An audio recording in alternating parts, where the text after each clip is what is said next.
বাফুফে সভাপতি কাজী সালাউদ্দিনের পদত্যাগ ও নির্বাচন পেছানোর দাবিতে মানববন্ধন করেছে জাতীয়তাবাদী ক্রীড়া সংগঠকরা। শনিবার সকালে ফুটবল ফেডারেশনের সামনে এই কর্মসূচি পালন করেন তারা।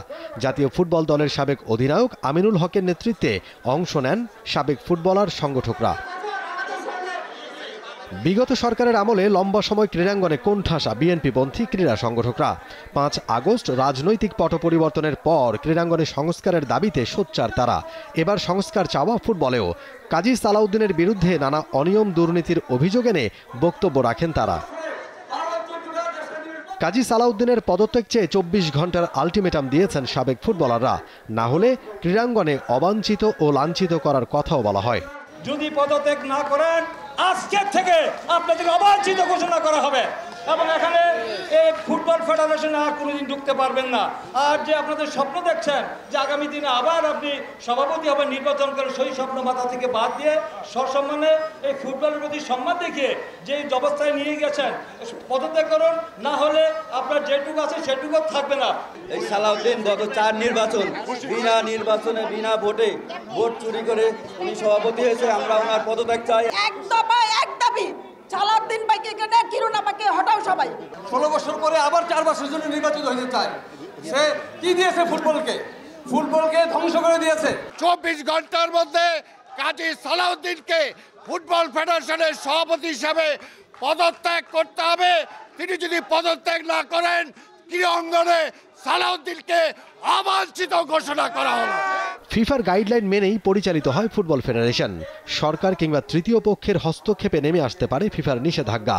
তাই নিয়মতান্ত্রিকভাবেই সালাউদ্দিনের পদত্যাগ চান জাতীয় দলের সাবেক অধিনায়ক ও বিএনপির ক্রীড়া সম্পাদক আমিনুল হক।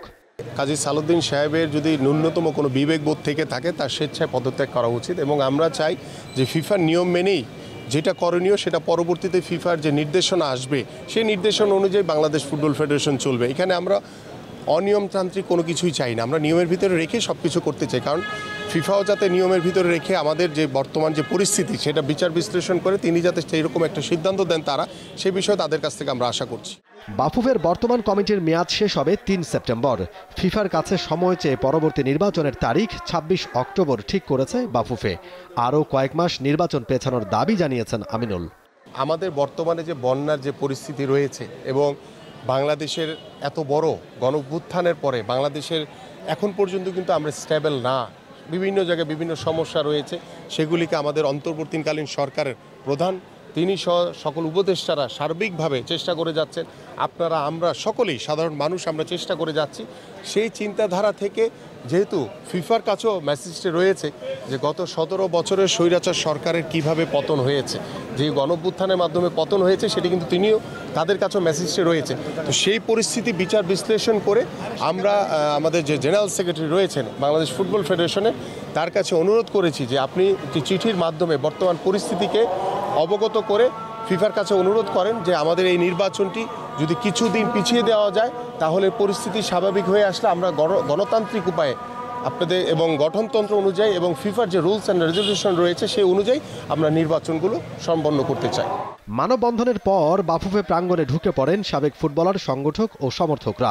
পরে বাফুফে ভবনে প্রবেশ করেন আমিনুল হক সহ সাবেক তারকা ফুটবলার কায়সার হামিদ, রুম্মান বিন ওয়ালি সাব্বির, সাইদ হাসান কাননরা। বাফুফের সাধারণ সম্পাদক ইমরান হোসেনের সঙ্গে দেখা করে তাদের দাবি কাজী সালাউদ্দিনের কাছে পৌঁছে দেওয়ার আহ্বান জানান সাবেকরা। মমিন Rohan, T-Sports, Dhaka. For more updates, subscribe to our YouTube channel and click on the bell icon. Follow us on Facebook and Instagram. Download T-Sports app to enjoy exciting games and highlights. Visit tsports.com.